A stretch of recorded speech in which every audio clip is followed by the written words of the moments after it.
Next question ہے جی کہ میں نے سنا ہے کہ صحیح بخاری شریف میں ایک حدیث ہے کہ قرآن حکیم کی 2 آیات گم ہو گئی تھیں، تو سیدنا ابو بکر رضی اللہ تعالیٰ عنہ نے سیدنا خزیمہ ابن ثابت انصاری رضی اللہ تعالیٰ عنہ کی اکیلی گواہی کو 2 کے برابر قرار دے کر وہ آیات داخل کی تھیں۔ کیا یہ حدیث قرآن حکیم کو مشکوک نہیں بنا دیتی؟ دنیا کی کوئی حدیث قرآن پاک کو مشکوک نہیں بنا سکتی، کیونکہ قرآن اینڈ رزلٹ ہے۔ قرآن تب مشکوک ہوتا ہے جب قرآن پاک کے کئی نسخے مسلمانوں کے ہاتھ میں موجود ہوتے ہیں، مشرق سے لے کے مغرب تک، شمال سے لے کے جنوب تک، دنیا کے ہر مسلمان سورہ اخلاص وہی پڑھتا ہے جو ہم پڑھتے ہیں۔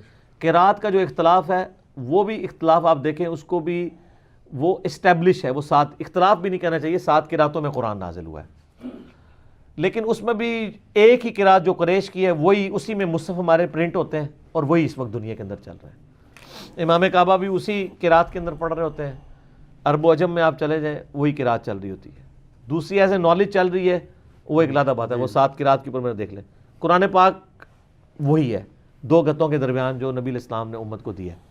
بلکہ صحیح بخاری میں عبداللہ ابن عباس کا قول موجود ہے، جب ان سے کسی نے پوچھا گیا کہ نبی علیہ السلام نے اس کے علاوہ بھی کچھ دیا ہے، تو انہوں نے کہا نبی علیہ السلام نے 2 گتوں کے درمیان جو دیا ہے نا قرآن، یہی قرآن ہے۔ اس کی وجہ سے مولانا اسحاق صاحب کا موقف یہ تھا کہ نبی علیہ السلام اپنی زندگی میں قرآن 2 گتوں کے درمیان کر کے گئے ہیں، کیونکہ یہ تو 2 گتوں کے الفاظ موجود ہیں اس میں۔ دوسرے لوگ اس کا ترجمہ کرتے ہوئے کہتے ہیں یعنی وہ 2 گتوں کے درمیان جو حضرت بکر نے جمع کروایا تھا اپنے دور میں، لیکن اینڈ رزلٹ یہ ہے کہ دونوں فارم میں ہے 2 گتوں کے درمیان ہی ہے۔ اس کو آپ پریکٹیکلی چیک کر سکتے ہیں، دنیا سے کہیں سے قرآن اٹھائیں، سنی کا اٹھائیں، شیعہ کا اٹھائیں، کسی اور کا اٹھا لیں، ایک ہی قرآن ہے۔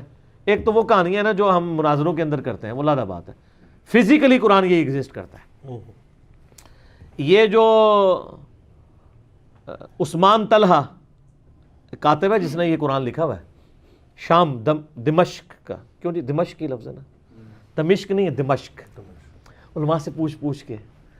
اچھا جی، تو یہ عثمان طلحہ رائٹر ہے دمشق کا جس نے یہ قرآن لکھا تھا، جو سعودیہ سے یہ چھپتا ہے، جو یہ خط نسخ میں چھپ رہا ہے، جو ہمارے سب کانٹیننٹ والی تاج کمپنی والی رائٹنگ میں ہے۔ اور سیم قرآن یہی ایران سے بھی چھپتا ہے، وہ ریڈ بائنڈنگ میں، اور اس کی خوبی ہے کہ ہر آیت، ہر صفحے پہ ایک آیت ختم ہوتی ہے۔ یہ بڑا کمال اس نے لکھا ہے، کوئی بھی آپ دیکھیں اس نے اس کی ایسی رائٹنگ کی ہے کہ ہر صفحے کے اوپر آیت ختم ہو رہی ہے۔ تو قرآن تو ایک ہی چل رہا ہے۔ اس طرح کی جو روایتیں ہیں نا، ان کے اوپر بعض لوگ تو ان روایتوں کا انکار کر دیتے ہیں، کہتے ہیں قرآن کو مشکوک کرتے ہیں۔ قرآن کیسے مشکوک ہو رہا ہے؟ کیا ان روایتوں کو پڑھنے کے بعد کسی نے قرآن کے اوپر شک کرنا شروع کر دیا؟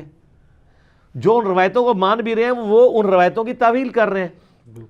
جس طرح کہ میں مسئلہ تقدیر پہ جتنی حدیثیں ہیں بخاری مسلم کی، میں ان کی تعویل کرتا ہوں قرآن کی روشنی میں، کیونکہ اگر ہم تقدیر کے مسئلے کو ویسا سمجھ لیں جیسا کہ جبریہ نے مانا ہے تو قرآن کا تو مقدمہ ہی ختم ہو جائے گا۔ قرآن تو کہتا ہے اِنَّا ہَدَيْنَاهُ السَّبِيلَ إِمَّا شَاكِرًا وَإِمَّا كَفُورًا وَالَّذِينَ جَاهَدُوا فِينَا لَنَهْدِيَنَّهُمْ سُبُلَنَا۔ نبیوں کا مقدمہ سورہ نساء میں ہے کہ ہم نے نبی اور رسول اس لیے بھیجے تاکہ اللہ پہ قیامت والے دن کو حجت نہ رہے لوگوں کی کہ ہمارے پاس انبیاء کیوں نہیں آئے تھے۔ وَمَا كُنَّا مُعَذِّبِينَ حَتَّى نَبْعَثَ رَسُولًا۔ یہ بے شمار آیات اس بات پر گواہ ہیں کہ اللہ تعالیٰ نے فری ول دی ہے انسان کو، ہاں ایک لمیٹڈ حد تک ہے۔ جن چیزوں کا ہمیں حکم دیا ہے ان کی ہمیں ول بھی دے دی ہے اور اختیار بھی، اور جن کا حکم نہیں دیا، مجھے نہیں اللہ نے حکم دیا کہ تیرا قد کتنا ہونا چاہیے، تیری آنکھوں کا رنگ کیا ہو، تیرے بال کس عمر میں سفید ہو، یہ اپنے پاس رکھا ہے۔ مجھے حکم دیا ہے ماں باپ کے ساتھ اس نے سلوک کرنا ہے، نماز کو قائم رکھنا ہے، زکوٰۃ دینی ہے، بیوی بچوں کے ساتھ اس نے سلوک کرنا ہے، یہ میرے اختیار میں، تو یہ تقدیر ہے۔ ٹھیک ہے جی، ٹوٹل مسئلہ جو سمجھنا آسان ہے۔ تو وہ سوال کیا تھا جی؟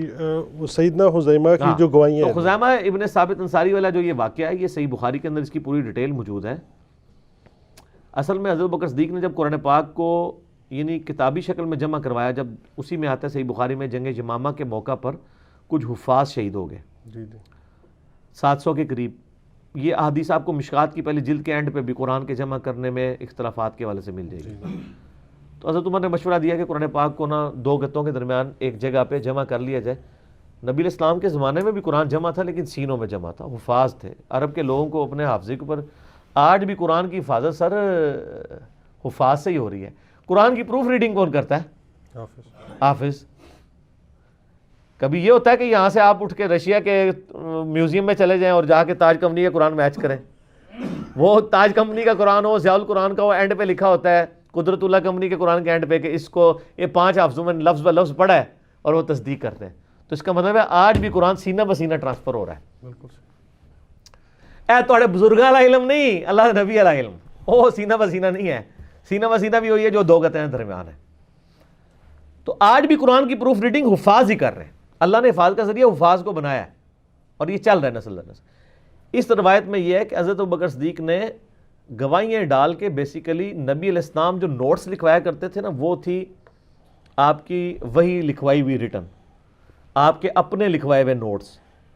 صحابہ کرام کو یہ تو پتہ تھا کہ یہ آیات ہیں. سورۃ الاحزاب کی آیات کے بارے میں آتا ہے اور سورہ توبہ کی آخری 2 آیات کے بارے میں، لقد جاءکم رسول من انفسکم. انہی حدیثوں میں آپ کو ملے گا، بخاری کی اس حدیث کے اندر، کہ صحابہ کہتے ہیں ہم ایک آیت نبی علیہ السلام سے سنتے تھے اور ہمیں یہ پتا تھا یہ قرآن کا حصہ ہے، لیکن ہمیں کہیں ریٹن فارم میں وہ ملی نہیں. بالکل. اس کا مطلب وہ قرآن تو پہلے ہی ان کو، اچھا وہ ڈھونڈ رہے کیوں تھے؟ ڈھونڈتا بندہ اس وقت ہے جب کوئی چیز گمی ہوئی ہو. تو گما ہونے کا ان کو کہاں سے پتا تھا؟ اس لیے کہ ان کے حافظے میں تھی، سر اسی میں سے رزلٹ نکلا ہے. اگر صحابہ کرام کہہ رہے ہیں جی وہ آیت گم گئی، ایک چیز آپ کے علم میں نہیں تھی، وہ گمی کہاں سے ہوئی ہے؟ گمی اسی میں ہے کہ آپ کے حافظے میں ہے کہ یہ آیت ہے لیکن وہ کہیں سے مل نہیں رہی. تو حافظے میں تو تھی، ریٹن فارم میں نبی علیہ السلام کے لکھوائے ہوئے نوٹس نہیں مل رہے تھے. تو وہ صحابہ کرام نے تلاش کیے تو حضرت خثیمہ بنت ثابت انصاری کے پاس وہ ریٹن فارم میں نبی علیہ السلام کے نوٹس مل گئے. تو انہوں نے اللہ کا شکر ادا کیا کہ ہمیں پتہ تو تھی آیت، لیکن ہمیں یہ آپ سمجھ لیں نور علی نور تھا. لوگوں کا حفظ والا معاملہ بھی تھا اور نبی علیہ السلام کے نوٹ سے کاؤنٹر ویریفائی، یعنی 2 کوارڈینیٹس میچ کر کے. اور اس میں نبی علیہ السلام کا معجزہ تھا. اسی حدیث میں موجود ہے ایک طریق میں صحیح بخاری کے، خثیمہ بنت ثابت انصاری وہ تھے جن کی اکیلے کی گواہی نبی علیہ السلام اپنی زندگی میں 2 کے برابر کر کے گئے تھے. سر اور وہ واقعہ بڑا مشہور ہے کہ نبی علیہ السلام نے کافر کے ساتھ سودا کیا کسی جانور کا، اور آپ علیہ السلام نے فرمایا ادھر رکو میں گھر جاتا ہوں. مال لے کے آئے، اس نے انکار کر دیا. اس نے کہا جی آپ کا تو میرا کوئی سودا ہوا ہی نہیں ہے. نبی صلی اللہ علیہ وسلم نے فرمایا تو نے نئی چیز بیچنی نہ بیچ، لیکن کم از کم اللہ کے رسول پہ جھوٹ تو نہ باندھ. تو وہاں سے حضرت خثیمہ بنت ثابت انصاری گزر رہے تھے. ان کا یا رسول اللہ میں گواہی دیتا ہوں کہ آپ کے ساتھ اس نے سودا کیا ہے. معاملہ رفع دفع ہو گیا. نبی علیہ السلام نے کہا تو نے گواہی کس طرح دے دی؟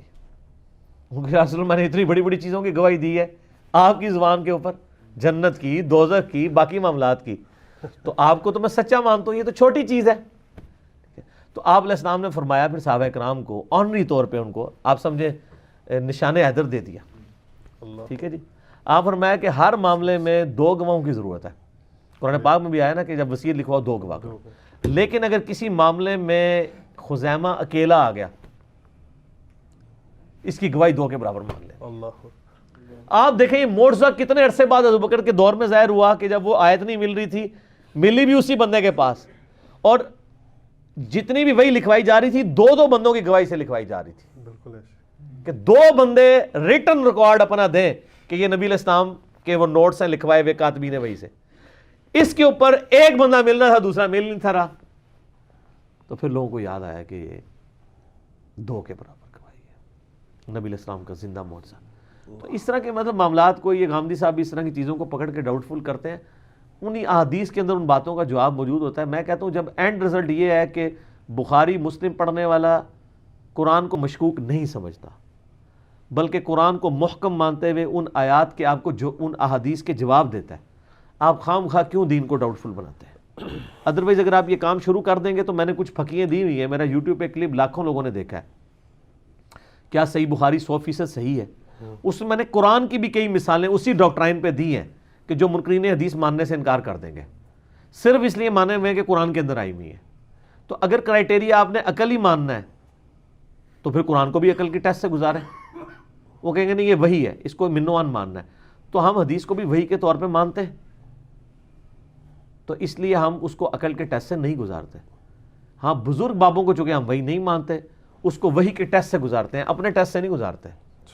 یہ وہی کا ٹیسٹ ہے نا کہ صحابہ کرام کو صحیح مسلم میں آتا ہے نبی علیہ السلام فرما رہے ہیں جب تم دور سے چل کے آتے تھے تو قدموں کا ثواب ملتا تھا، اور وہ یہ کہہ رہے ہیں کہ ہمیں اتنے دور سے آتے ہوئے تھک جاتے ہیں، پہنچ نہیں پاتے.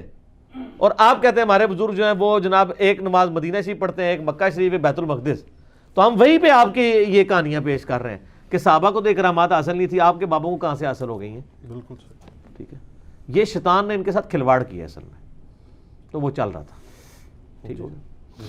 اگلا سوال ہے جی کہ ایک اسٹوڈنٹ نے غالباً کیا، میرے کالج میں جمعیت نام کے ایک اسٹوڈنٹ تنظیم موجود ہے جو کلاسز میں آ کر درس قرآن دیتے ہیں، لیکن ان کی داڑھی بھی چھوٹی چھوٹی ہیں اور وہ پینٹ شرٹ میں ملبوس ہوتے ہیں اور کسی مدرسے سے فارغ التحصیل نہیں ہیں، لیکن ان کا درس بڑا پر اثر بھی ہوتا ہے. اسی لیے ہوتا ہے نا پورا سر. کیا ہم اس درس میں شامل ہو سکتے ہیں؟ جی، اس کے اندر جواب موجود ہے. پہلے تو مجھے بتائیں پر اثر کیوں ہوتا ہے ان کا درس؟ اس لیے کہ کسی مدرسے سے پڑھے ہوئے نہیں ہیں، وہ دین کی وہی تڑپ رکھتے ہیں جو ایک عام نوجوان رکھتا ہے.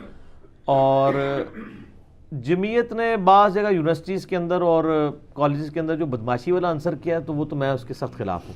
باقی یہ جو ان کی خدمت ہے نا، واقعی ہماری کالجز اور یونیورسٹیز کے اندر انہوں نے یعنی اسلام کا ایک رنگ چھاپ رکھی ہوئی ہے جی یعنی خدمت کے اعتبار سے. تو درس قرآن تو آپ کو جو بھی دے آپ سنیں. صحیح بخاری میں حدیث ہے بلغوا عنی ولو آیا، پہنچا دو میری طرف سے تمہیں ایک آیت ہی آتی ہو.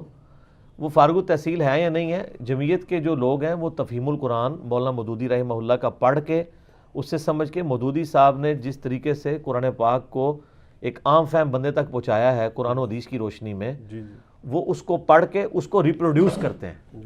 سر آپ کے علماء تو بغیر تیاری کے ممبر پہ چڑھ کے درس قرآن دے رہے ہوتے ہیں، لیکن جمعیت والے جس سلیبس سے پڑھ رہے ہوتے ہیں وہ بڑا سٹرانگ لکھا ہوا ہے، اور اس لیے ان کے درس بھی پر اثر اس لیے ہوتے ہیں کہ آپ کو پہلی دفعہ سمجھ آئے گا کہ مودودی صاحب نے جس طرح قرآن سمجھا ہوا ہے اور قرآن پاک کو جس طرح انہوں نے عام فہم کر کے بیان کیا ہے، علماء کی کمپیٹنسی نہیں تھی. اسی لیے آپ دیکھ لیں ڈاکٹر اسرار صاحب، ان کا درس قرآن آپ 2-2 گھنٹے سنے بندہ آپ تاکتا نہیں ہے. باقی علماء تو جو لام تاکید انا تاکید ایدتے ہی لگے رہتے ہیں. جی ٹھیک ہے، وہ جو اس کا جو ایک اس کے اندر سوز و گداز تھا وہ اس کو ٹرانسلیٹ نہیں کر پاتے. تو آپ ضرور درس قرآن میں. باقی یہ جو آپ نے یہ گیٹ اپ والی بات کی ہے نا، تو پہلے مجھے بتائیں جو یہ سوال کرنے والا ہے خود اس کا گیٹ اپ وہی ہے جو وہ ایک درس دینے والے سے ایکسپیکٹ کر رہا ہے؟ خود یہ بھی پینٹ شرٹ پہن کے آتے ہوں گے، خود یہ ان کی بھی داڑھی ہو سکتا ہے اتنی نہ ہو.